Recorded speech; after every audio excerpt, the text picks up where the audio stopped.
My name is Mara Voss, and I was 20 years old the day my life ended.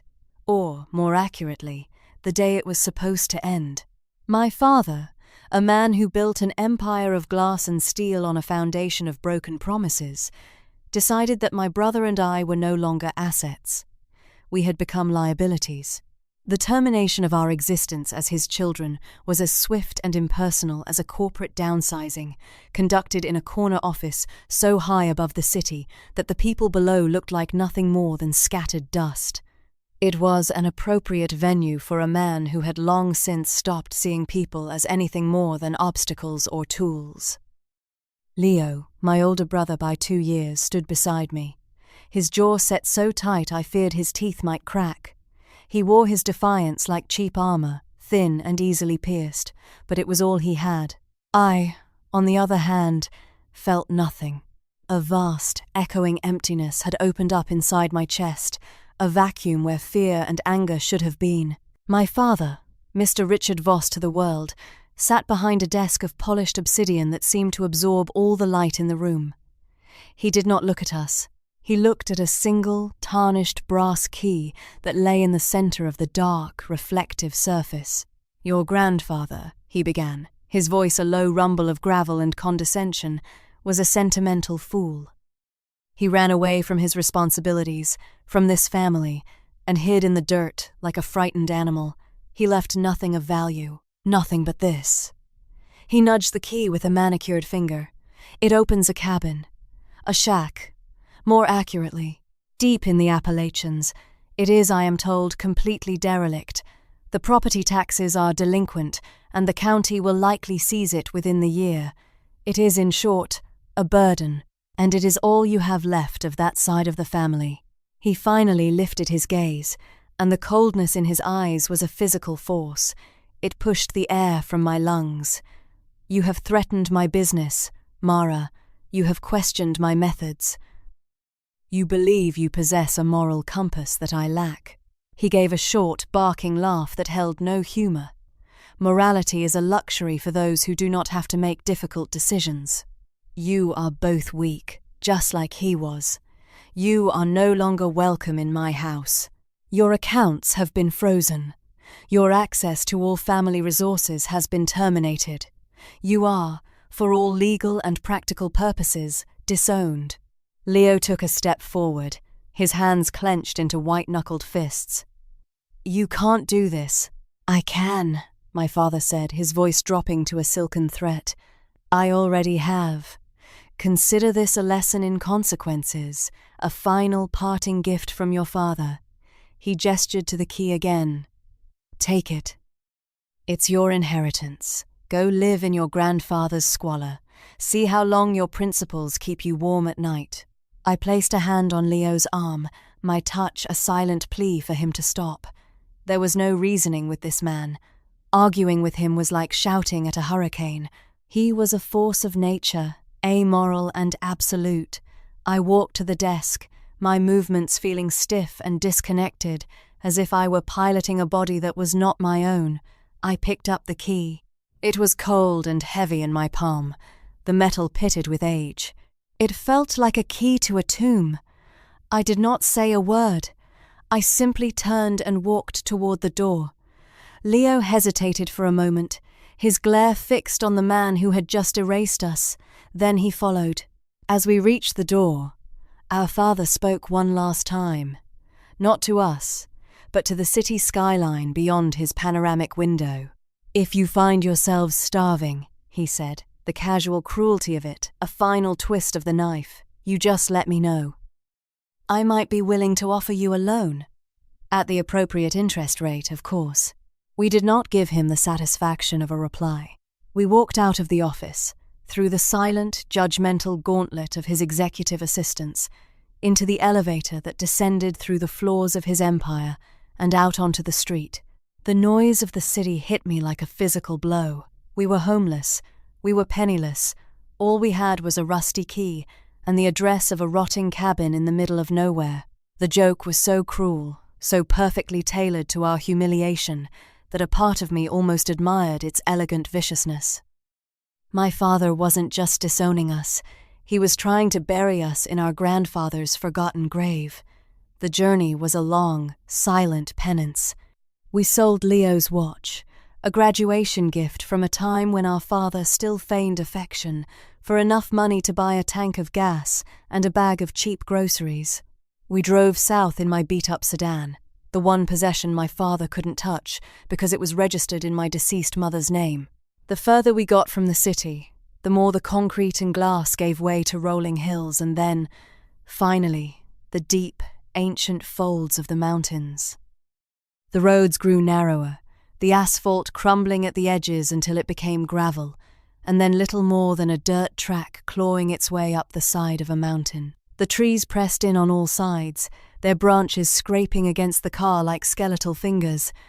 The air grew thick with the smell of damp earth and decaying leaves. It felt like we were driving backward in time, leaving the modern world behind for something older and far more unforgiving. We found the cabin just as the sun was beginning to set, casting long, distorted shadows through the forest. My father's description, derelict, had been an act of charity. The structure was a study in collapse.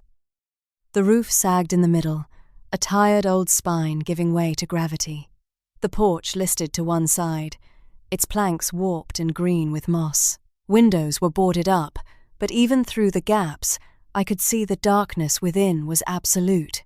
A thick, gnarled vine, as thick as my arm, had wrapped itself around the front door, as if nature itself was trying to hold the place shut, to keep its secrets locked inside. Leo killed the engine, and the sudden silence was deafening, broken only by the chirping of unseen insects and the sigh of the wind through the pines. For a long time we just sat there, staring at the ruin that was our only inheritance.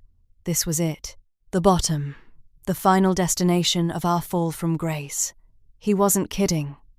Leo finally whispered, his voice hoarse. "It's a wreck." "It's worse than a wreck, Leo," I said, my own voice a stranger to my ears. "It's a tombstone." We got out of the car. The air was cool and carried a scent I couldn't place, something wild and vaguely unsettling. I walked up the creaking, groaning steps of the porch, the rusty key clutched in my hand. It took Leo and me both, hacking away with a tire iron from the trunk to break the vine's hold on the door. When I finally inserted the key into the lock, it turned with a grating shriek of protest, the sound of metal that had not moved in decades. The door swung inward on a single groaning hinge, releasing a blast of stale, cold air. The smell that hit me was overwhelming. It was a complex and horrifying perfume of mold, mildew, rat droppings, and the slow, wet rot of wood. It was the smell of profound and absolute neglect, the smell of a place that had been left to die. We stepped inside, our feet crunching on a carpet of dried leaves and unidentifiable debris. The interior was a single large room, swallowed by shadows. What little light filtered through the cracks in the boarded windows revealed the ghostly shapes of furniture draped in thick, web-like shrouds of dust. A stone fireplace stood against one wall, its mouth a black maw filled with ash and charred wood. A small, curtained-off area likely served as a bedroom, and a crude kitchen counter with a rusted hand pump was visible in the opposite corner. My initial assessment, filtered through the 2 years of architectural study my father's money had paid for before he cut me off, was grim. The main support beam was bowed. The foundation was likely compromised by water damage. The roof was a sieve. To make this place habitable would not be a renovation, it would be a resurrection. It would cost tens of thousands of dollars we did not have. It was, just as our father had intended, a perfectly hopeless situation. That first night, we slept in the car. Neither of us could bear the thought of staying inside that decaying shell, breathing in the ghosts of its past. I lay awake for hours, staring up at a sky so crowded with stars it felt dizzying. I had never seen a sky like it. In the city, the ambient light washed everything out, leaving only the brightest few. Here, the darkness was so complete that the universe seemed to spill open above us. It was beautiful, and it made me feel terrifyingly small and insignificant. The despair I had been holding at bay finally broke through. Tears streamed silently down my face, hot against the cold night air. We were completely alone. Our friends, the ones who had orbited our family's wealth, had vanished the moment our accounts were frozen. Our other relatives were all on our father's side, too terrified of his power or too eager for a larger share of his fortune to ever help us. We had nothing. We had no one. We had this rotting cabin, a monument to our grandfather's failure and our own. I finally understood the full scope of my father's victory. He hadn't just taken our money, he had taken our future. The next morning we forced ourselves into action. Wallowing in misery was a luxury we couldn't afford. If we were going to survive, we needed to know exactly what we were dealing with. We started the grim task of clearing out the cabin. We pried the boards from the windows, letting in weak, dusty shafts of morning light. The dust was so thick it was like a physical presence, a grey, choking fog that coated everything. We dragged the ruined furniture out onto the dirt patch in front of the cabin, a mouldy sofa whose springs burst through the fabric like broken ribs, a wooden table that had been gnawed by squirrels, a set of chairs, one of which crumbled into a pile of dry-rotted splinters the moment I touched it. It was back-breaking, filthy work. Every surface we touched left our hands coated in a sticky film of grime. Leo was quiet, his anger from the day before having cooled into a grim, focused energy. He worked with a furious intensity, as if he could physically beat back our circumstances through sheer effort. I worked more slowly, my architect's eye cataloguing the decay, the way the water had stained the walls, the subtle warp of the floorboards. It was a professional habit, a way of distancing myself from the emotional reality of our situation by turning it into a technical problem. It was late in the afternoon on the second day when I noticed it. We had cleared most of the main room, and I was sweeping up a thick layer of dust and debris near the fireplace. Most of the floor was made of wide, rough-hewn pine planks, dark with age and grime. But in a rectangular section about 6 feet by 4, tucked into the corner between the hearth and the wall, the wood was different.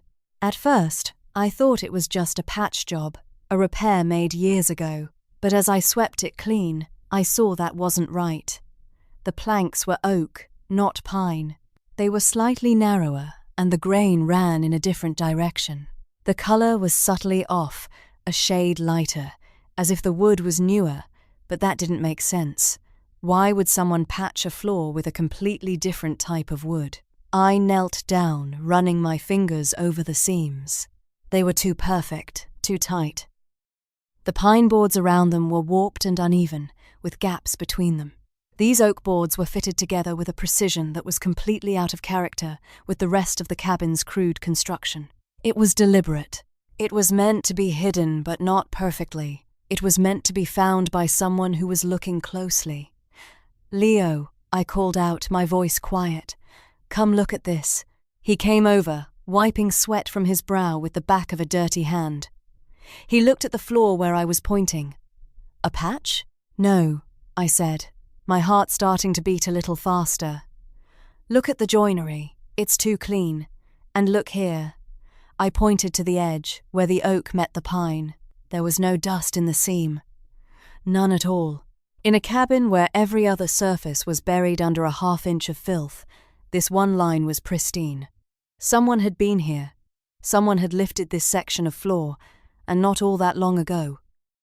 A strange feeling washed over me, a tingle of adrenaline and something else. Curiosity. It was the first emotion other than despair I had felt in days. We found the tire iron we'd used on the door. I wedged the tip into the tight seam and leaned on it with all my weight. The wood groaned in protest. Leo joined me, and together we pushed down. With a sharp crack, the first oak plank splintered slightly at the edge and lifted a fraction of an inch. It was not nailed down. The entire rectangular section was a single, solid piece. A trapdoor, set flush with the surrounding floor. Working our fingers into the gap, we heaved. The trapdoor was incredibly heavy, far heavier than wood alone should be. It lifted with a groan of protesting hinges we hadn't seen, revealing a square of perfect, impenetrable darkness below. The air that rose from the opening was completely different from the damp, musty air of the cabin. It was cold, dry, and sterile, with a faint metallic tang, like the inside of a new machine. We fumbled for a flashlight, and Leo shone its beam down into the hole. The light cut through the blackness and revealed not a dirt cellar, but a flight of steep, concrete steps. They were clean, free of dust and debris. They descended about 10 feet and ended at a solid steel door, the kind you'd see on a bank vault or a bomb shelter. A heavy industrial wheel served as the handle. We stared, speechless. This was impossible.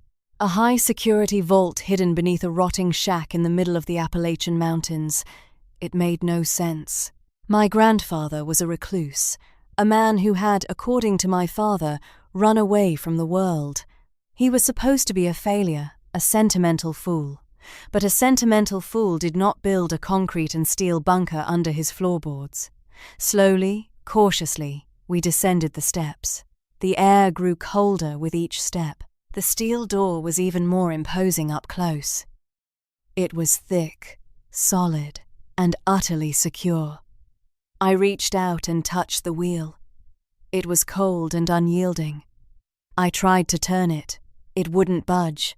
"It's locked," Leo said, stating the obvious. "There must be a key," I said, thinking aloud. "Or a combination." We searched the door, the walls, the steps. Nothing. We went back up into the cabin and began a frantic search. We tore through the remaining junk, tapped on walls, lifted loose stones from the hearth. We found nothing but more dirt and decay. Defeated, we sat on the edge of the open trapdoor, our legs dangling into the cold, dark space. The last rays of sunlight were fading outside, and the cabin was sinking back into darkness. "What is this?" Leo asked the shadows. "What did he build down there?" My mind was racing, trying to connect the pieces, the paranoid security, the remote location, my grandfather's sudden disappearance from our lives years ago, an event my father had always explained away as an act of selfish abandonment, and the key, the one thing my father had given us, the one thing our grandfather had left for us. I pulled the old brass key from my pocket. It was for the front door. I had already used it. It couldn't be for this. But as I turned it over in my hand, my fingers traced the ornate, filigreed head. There was a small, almost invisible seam running around its edge. My fingernail caught on it. It was a cap. With a little effort, I pried it off. Inside, the hollow head of the main key was another, smaller key. It was modern, complex, and made of gleaming steel. A safe deposit key. My breath caught in my throat. I scrambled back down the concrete steps, Leo right behind me. There was a keyhole set into the steel door just beside the wheel, so subtle I hadn't noticed it in the gloom. It was an exact match. I slid the small steel key into the lock. It fit perfectly. I turned it. There was a series of loud, satisfying clicks from deep within the door's mechanism. I grabbed the wheel with both hands and turned. This time, it moved smoothly, silently. With a soft hiss of displaced air, the massive steel door swung inward. We stood frozen on the threshold, peering into the room beyond. It was not a treasure vault filled with gold and jewels. It was something far more valuable and far more dangerous. The room was about 15 by 15 feet, lit by a single bare bulb that flickered on automatically as the door opened. The air was climate-controlled, cool and dry. The walls were lined not with shelves of riches, but with grey metal filing cabinets. Every drawer was meticulously labelled with dates and names. In the centre of the room was a simple wooden desk and a chair. On the desk sat 3 things: a stack of worn leather journals, a heavy, military-grade steel lockbox, and a single, sealed envelope, addressed to me and Leo. This was not a place for hiding wealth. This was a war room, a command center. My grandfather hadn't run away from the world. He had gone to ground to fight a war in secret, a war against our father. I walked to the desk, my legs unsteady. I felt as if I was walking into the heart of a story I had never known existed. Leo began to open the filing cabinet drawers. He pulled out a folder and his face went pale. "Mara," he said, his voice barely a whisper, "you need to see this." The folder was full of 8 by 10 glossy photographs. They showed a burnt-out apartment building, a tenement, its brick facade blackened with soot. The images were stark and horrifying. There were photos of investigators picking through the rubble, of body bags being carried out. A newspaper clipping was attached, dated October 1998. The headline read, "14 dead in West Side Inferno, arson suspected." My blood ran cold. I knew that building. My father had bought that entire block a year later for a pittance and built one of his signature luxury towers on the site. It was one of the foundational deals of his empire. I turned back to the desk and picked up the envelope. My hands were shaking. I tore it open and unfolded the letter inside. The handwriting was my grandfather's, a spidery but precise script I hadn't seen since I was a little girl. "My dearest Mara and Leo," it began. "If you are reading this, then the worst has happened. Richard has finally cast you out. I am sorry I was not there to protect you from him, but my absence was its own form of protection. To stand against him openly would have been to invite his wrath down on all of us. So I chose a different path. I became a ghost. Your father is not the man you think he is. He is a predator who wears the mask of a businessman. I learned this too late. In 1998, he wanted a piece of land, a block of tenements he saw as an eyesore. The residents refused to sell, they had rent control, and they would not be moved. So he paid someone to move them. He paid a man to set a fire. 14 people died that night. Families. Children. I was a structural engineer back then, and I had suspicions. I started digging, quietly. I found things. A witness who was paid to disappear. A fire inspector who was blackmailed.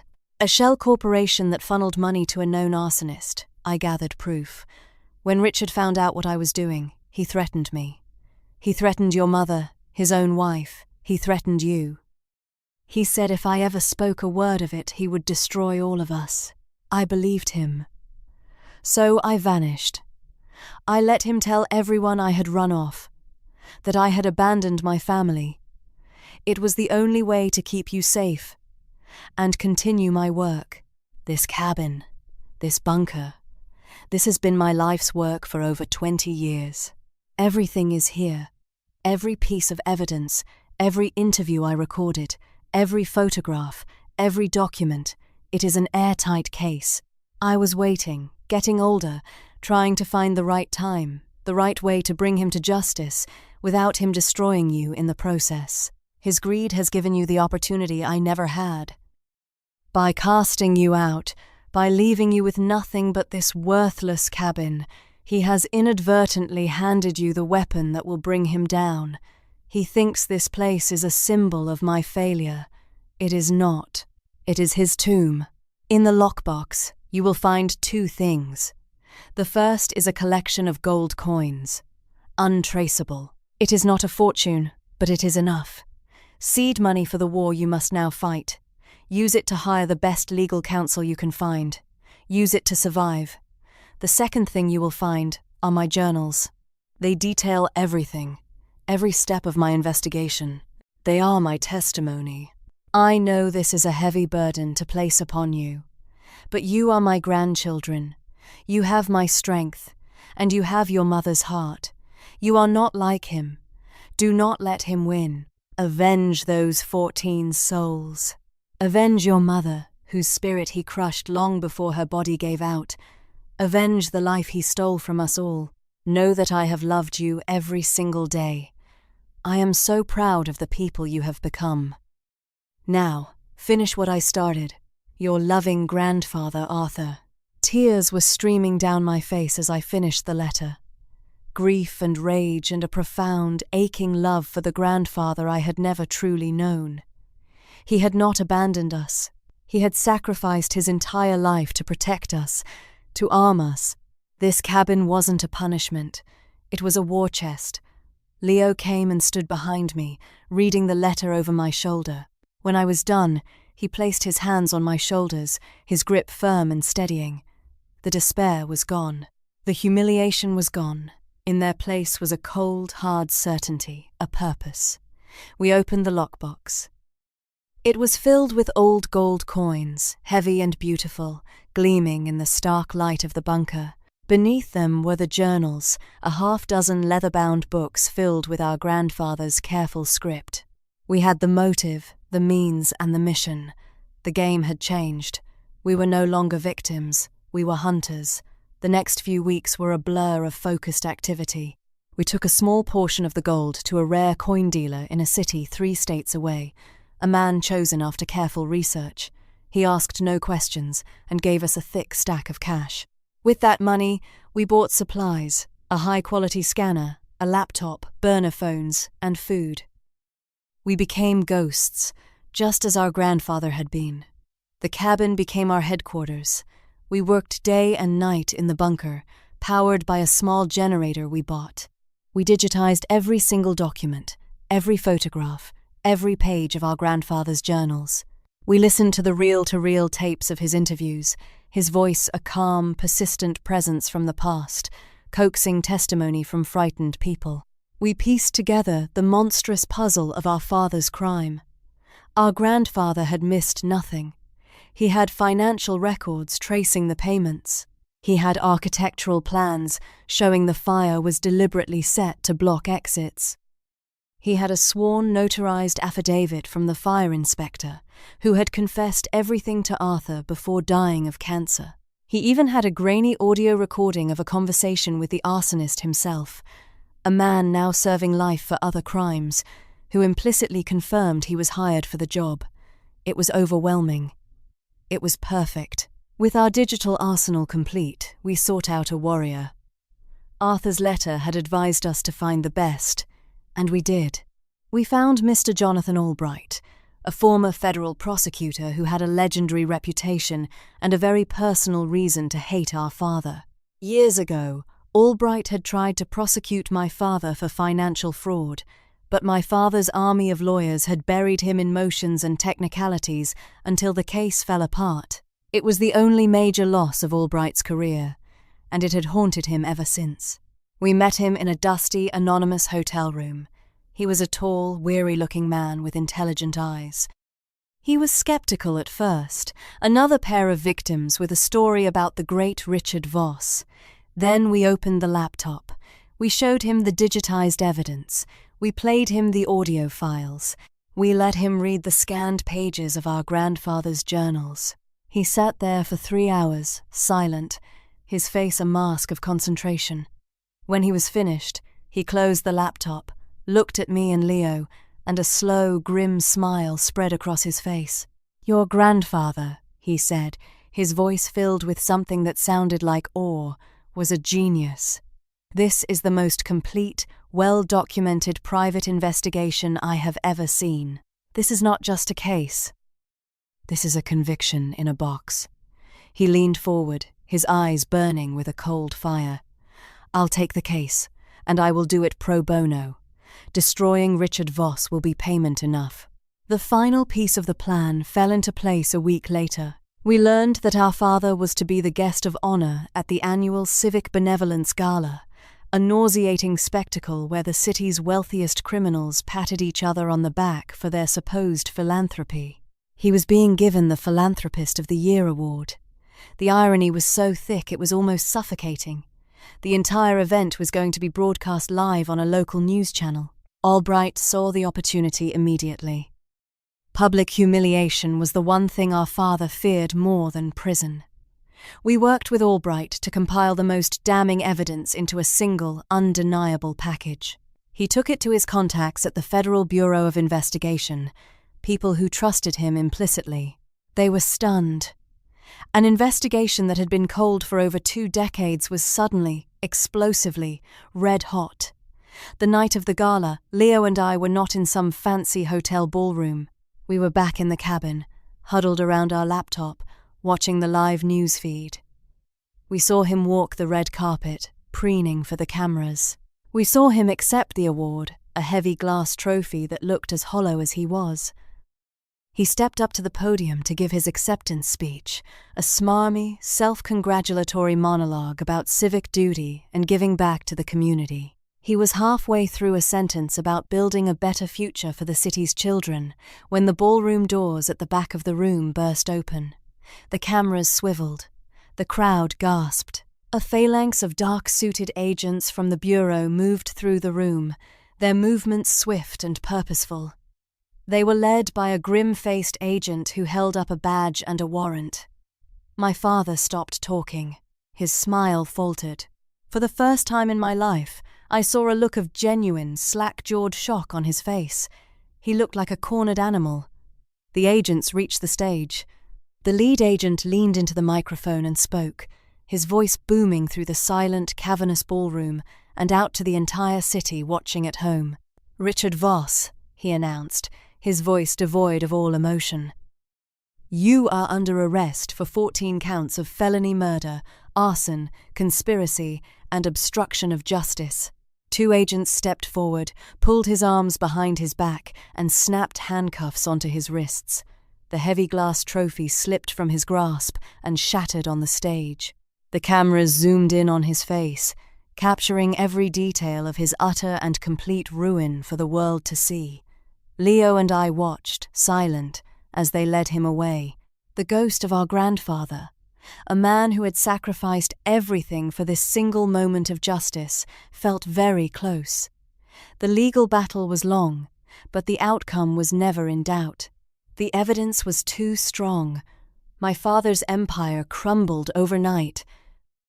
His partners abandoned him, his company collapsed into bankruptcy, and his name became synonymous with evil. We saw him one last time, months later, in a sterile meeting room before his final sentencing. He had requested the meeting. We went, not for him, but for ourselves. For closure. He was a different man.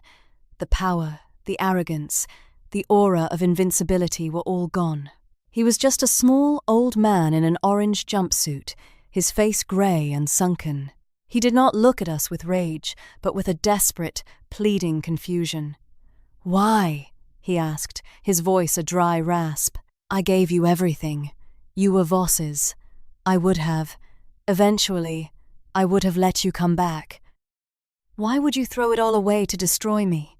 I looked at this stranger who was my father, and I felt nothing but a distant, cold pity. He still didn't understand. He never would. "You didn't give us everything," I said, my voice calm and steady. "You took everything. You took our grandfather. You took our mother. You took 14 lives in a fire just so you could build another monument to yourself." I leaned forward slightly. "You told us we were nothing without you, but it turns out you were nothing without your secrets." He had no reply. He just stared, his mouth slightly open, a man so utterly defeated he could no longer even form a defense. We stood up to leave. As we reached the door, he called out my name one last time. "Mara, please, help me." I paused, but did not turn around. I thought of his words in his office, that last, cruel offer. I gave them back to him, a final, fitting epitaph for his reign. "If you need a loan for your commissary account," I said quietly, "you just let me know." Then we walked out and did not look back. We walked out of the prison, out of the city, and drove back to the mountains, back to the cabin. We kept the gold coins, our grandfather's seed money, and with them we began to rebuild. We hired a local contractor, a man with honest eyes and calloused hands, to help us. We tore down the rotting wood and laid a new foundation. We framed new walls and raised a new roof. We were not building a palace or a monument.